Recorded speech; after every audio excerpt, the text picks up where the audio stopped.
Très ravi de vous retrouver pour cette nouvelle édition sur Speed Line TV. Mesdames et messieurs, bonsoir et bienvenue dans ce journal. Dans les titres de l'actualité, à l'approche des élections générales de 2026, les leaders religieux réaffirment leur engagement pour des scrutins pacifiques à travers diverses initiatives. Romaric Dossa a reçu dans la rubrique Invité du journal le pasteur Michel Alokmo, secrétaire général et porte-parole du cadre de concertation des confessions religieuses. La ville impériale de Niki a vibré au rythme de l'édition 2025 de la Gani, l'une des célébrations traditionnelle du Bénin. Cette fête pluriséculaire a réuni des milliers de participants venus honorer les tambours sacrés, le sinaboko ainsi que les rites d'allégeance. Après l'Angola, ces 5 dernières années, c'est désormais au Burundi d'assurer la présidence tournante de la Commission de la Communauté économique des États de l'Afrique centrale. L'ancien ministre burundais des Affaires étrangères, Ezekiel Nijibira, est officiellement investi à la tête de l'institution.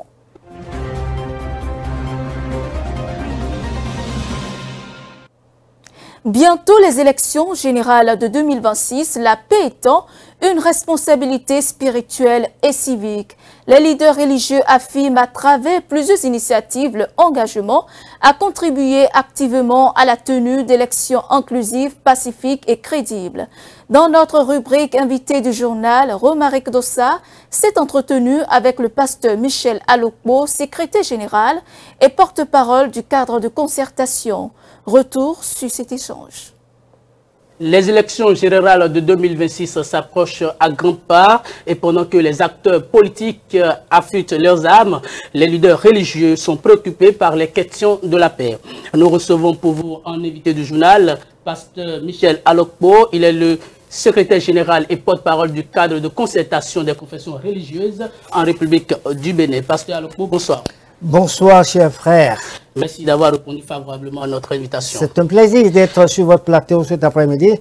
D'entre deux jeux, dites-nous, quel est le rôle des confessions religieuses pour la recherche de la paix en période électorale? Les confessions religieuses ne font pas la politique. Mais nous sommes là comme des éveilleurs de conscience. Nous sommes là en tant que garantissant la paix autour des candidats aux élections présidentielles qui s'annoncent.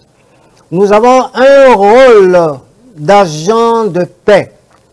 Nous avons un rôle pour promouvoir l'éthique au sein de la gouvernance politique au Bénin. Nous sommes là pour accompagner toutes les institutions impliquées dans les élections générales de 2026. Quel appui nous pourrons apporter à ces institutions? Nous allons sensibiliser nos communautés respectives, nos fidèles dans les mosquées, les églises, les couvents, pour les présenter un message de paix, pour les aguerrir à être des mobilisateurs, pour que nous puissions avoir des élections tranquilles, paisibles et transparentes dans notre pays, le Bénin. Eh bien, pasteur, dites-nous, la collaboration entre les leaders religieux est-elle sincère au Bénin? Je ne peux pas répondre à cette question. La collaboration entre leaders religieux, je dis que ça se passe bien. Mais ce n'est pas facile. Parfois, vous savez qu'entre confession évangélique et endogène, nous ne sommes pas sur le même point de compréhension des données par rapport à notre vision des choses.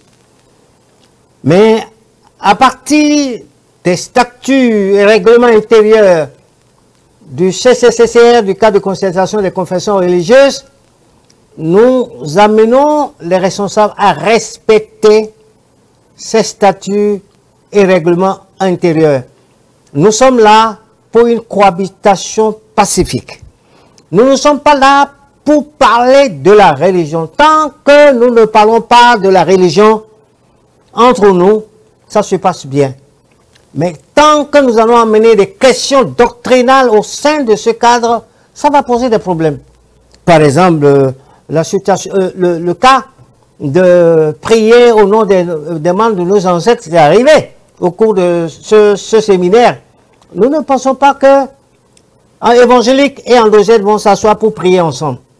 Chacun dans son couloir, chacun prie son Dieu pour cet événement qui s'annonce. Donc, ce faisant, en respectant nos valeurs, les valeurs que nous avons imprimées au sein du cadre de concertation, nous-mêmes, on serait en paix entre nous. Si nous ne sommes pas en paix entre nous, leaders religieux, comment nous pouvons amener les citoyens béninois à être en paix? Je pense que c'est le respect des normes, le respect des tests du CCCR, le respect des valeurs du CCCR qui vont nous conduire, nous tous, à avoir un bon comportement et à donner un bel exemple à la population, non seulement la population, aux partis politiques, pour que le Bénin se trouve être un bon ambassadeur de la paix pour notre pays. Et quels sont les enjeux de la paix au Bénin pour ces élections générales de 2026? Le premier enjeu pour ces élections, c'est l'objectif premier que nous sommes assignés. C'est d'appeler la population béninoise à sortir pour aller voter massivement. Parce que c'est une élection couplée, c'est une première dans l'histoire de notre démocratie. Et vous savez que dans le passé, il y a eu beaucoup d'abstention au cours des élections de 2019, 2021, ce qui a entraîné un peu de violence, ce qui a entraîné des fraudes. Mais si la population, c'est un défi que nous devons relever. Si la population sort massivement, comme ce que nous avons connu en 2006, qui a amené le docteur Yahi Boni au pouvoir, il faut que la population sorte massivement pour aller voter. Et ça nous permet de régler la question des 20% dans toutes les circonscriptions électorales.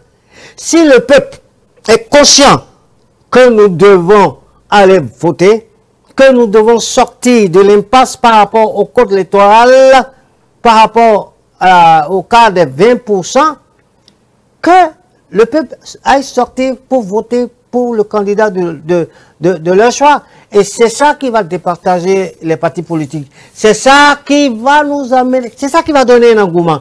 C'est ça qui fera de tous les Béninois une fête. Cette élection, nous le souhaitons de tout notre cœur, que ce soit une fête, que le meilleur gagne. Et le grand défi, c'est d'aller mobiliser. Et c'est de permettre, c'est-à-dire que c'est d'aider la population à ne pas entrer dans le jeu d'intoxication. Vous savez, il y aura beaucoup d'intoxication pendant ces élections. Il y aura beaucoup de mauvaises langues qui vont raconter un peu le tout, qui va décourager certains électeurs qui doivent sortir pour aller voter. Nous voulons tranquilliser le cœur des Béninois pour qu'ils aillent voter. 20% ou pas 20%, nous sommes sûrs qu'il y aura un gagnant. Donc c'est le pays qui sera gagnant. Voilà l'enjeu, voilà les défis que nous pensons relever pour ces élections qui s'annoncent. Merci Romaric Dossa. Une nouvelle dynamique politique se dessine à l'horizon de 2026. L'Union progressiste, le renouveau et la Foscori pour un Bénin émergent s'acheminent vers un accord stratégique en vue des prochaines élections générales. Un rapprochement qui pourrait redessiner les rapports de force. Suivons maintenant l'analyse d'un observateur averti de la scène politique nationale. Il ne faut pas faire la politique pour faire la politique. La politique, c'est le développement. Toute politique qui n'a pas pour résultat succès, qui n'a pas pour résultat et un plus, ce n'est pas la politique.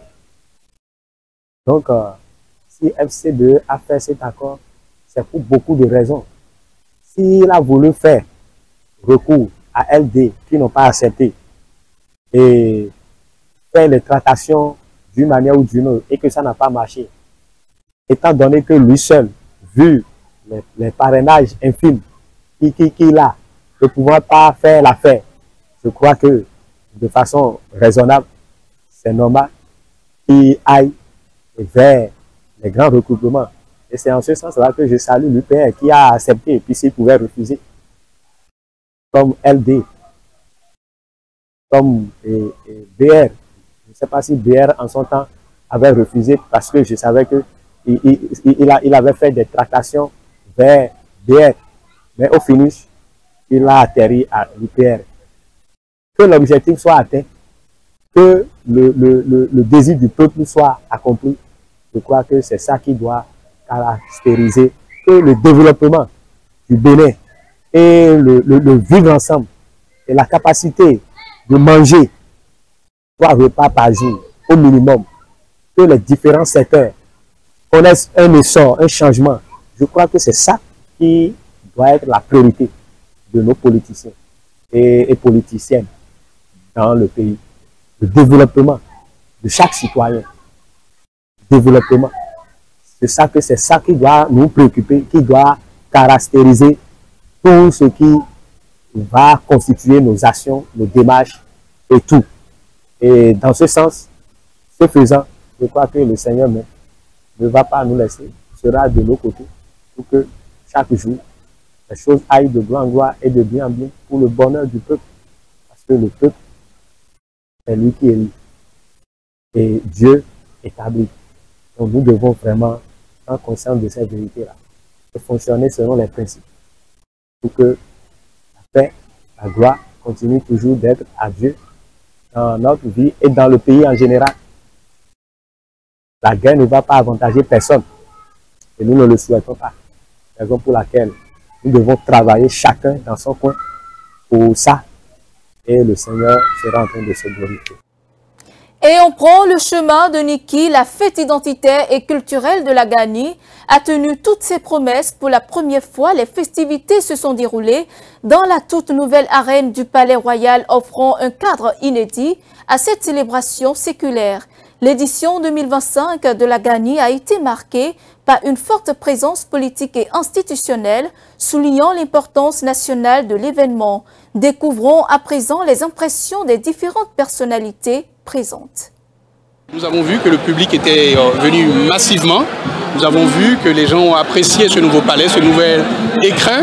Et le gouvernement va en tirer plusieurs conséquences pour pouvoir mettre en place un protocole qui servira, quel que soit le responsable qui sera au niveau du ministère de la Culture, que ce soit moi, vous ou un autre. Ce protocole va être un protocole définitif pour pouvoir améliorer et pour pouvoir valoriser ce patrimoine unique que nous avons ici à Niki et plus généralement dans le Baroutem. Nous avons vu les participants, aussi bien les cavaliers que les spectateurs qui sont venus de partout. Personne ne voulait se faire compter l'événement. On les a vus heureux et moi j'ai entendu beaucoup d'appréciation positive, beaucoup de fierté, beaucoup de remerciements à l'égard du chef de l'État et du gouvernement, de son gouvernement, et bien sûr une liesse communautaire et populaire. Donc c'est une très belle édition que nous avons eue là. J'avoue que c'est l'occasion pour les populations de découvrir ce que le gouvernement a pu faire. Et je crois que ça répond vraiment à nos standards et ça porte vraiment la marque de notre gouvernement. Et la fête s'est déroulée normalement parce que par rapport au rite, tout a été fait correctement et dans les normes. J'avoue que c'est très bien, nous sommes dans une dynamique d'amélioration.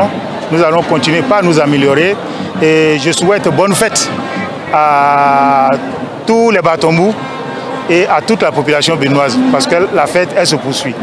Niki retrouve sa vraie place d'empire dans le royaume du Baroutem. Nous ne pouvons que dire bravo à cette vision très ambitieuse de pouvoir redonner à notre culture, en tout cas sa lettre de noblesse. C'est ma énième participation à la Gani et j'ai revu mes cavaliers, j'ai revu les rois, j'ai revu les belles parures des peuls, j'ai revu les jolis et beaux tacos, j'ai vu un peuple en joie et qui partage une culture, qui partage la convivialité, qui partage la fraternité. Il serait injuste de ne pas saluer la vision d'un homme d'État, d'un homme de culture, qui est le président Patrice Talon, qui a su investir ce joyau, qui vient de valoriser, et comment dirais-je, la tradition Boé-Batoron, qui vient de restaurer la communauté Boé-Batoron dans sa dignité, qui vient de restaurer l'autorité de l'empereur. Parce que prochainement aujourd'hui, on sent que Niki est dirigé par un empereur à travers cette réalisation. C'est du jamais vu. C'est de la beauté, c'est du jamais vu. En tant que représentant du parti du Bloc républicain, qui est venu assister aussi les princes, les rois du Baroutém, afin que la fête puisse bien se passer. Mais on n'est pas là pour faire de la politique. C'est bien clair. Nous sommes là pour assister les organisateurs, assister l'empereur pour que la fête soit belle. Vous savez bien, toutes les éditions de la Garni ne se ressemblent pas. Celle d'aujourd'hui, elle est particulière. Vous voyez même l'ambiance dans la ville. Ce palais, moi je l'appelle le palais impérial, a suscité beaucoup de choses. Et la construction de ce palais a boosté le tourisme dans Niki. Tout ce que moi je retiens, c'est que le tourisme dans notre pays, et le tourisme en particulier dans le Borogo et à Niki, a de l'avenir. Ceux-là qui vont dire que ce palais n'est rien, ceux-là qui ne veulent pas féliciter le président Patrice Talon ne veulent pas de la bénédiction, ne veulent pas la bénédiction. Ils veulent la malédiction. Ça, je pèse mes mots. Quand tu viens, il faut faire le tour. Et aller faire Yokogi, aller voir la reine, tout ça là, ça veut dire que le président Patrice Talon, ce n'est pas de la politique que je fais, il faut dire la vérité. Le président Patrice Talon a aidé, est en train d'aider le développement du tourisme.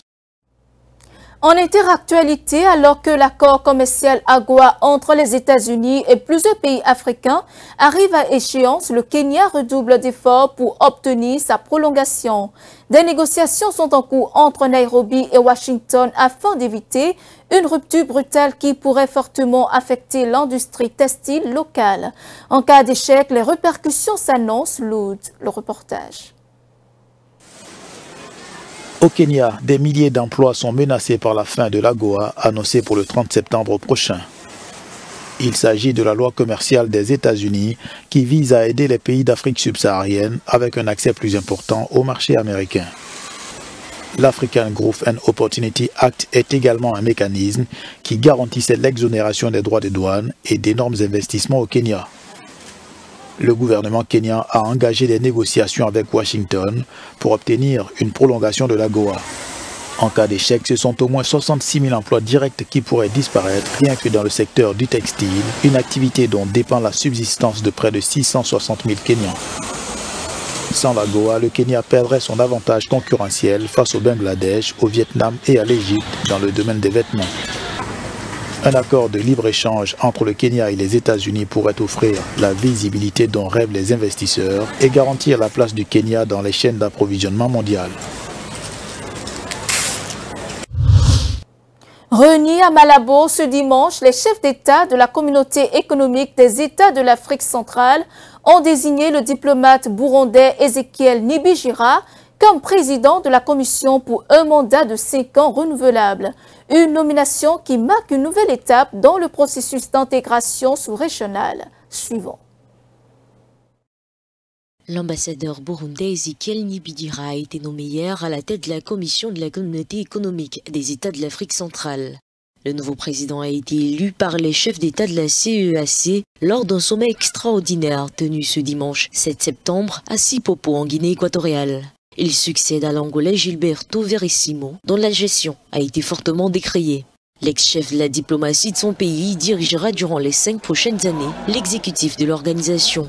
Docteur en administration des affaires et finances, Ezekiel Nibidjira est depuis près de 20 ans une figure de premier plan. D'abord du parti présidentiel burundais, le SNDD-FDD, où il a tour à tour été président de la Ligue des jeunes de son parti, député et ambassadeur au Kenya, ministre des Affaires étrangères, puis ministre chargé de l'AEAC, la communauté d'Afrique de l'Est, jusqu'en juillet dernier. Tout juste réélu député, il doit faire face à d'importants défis, notamment restaurer la crédibilité d'une commission critiquée pour sa gestion, poursuivre le processus de réforme institutionnelle lancé en 2015 et surtout suivre de près la situation sécuritaire en RDC.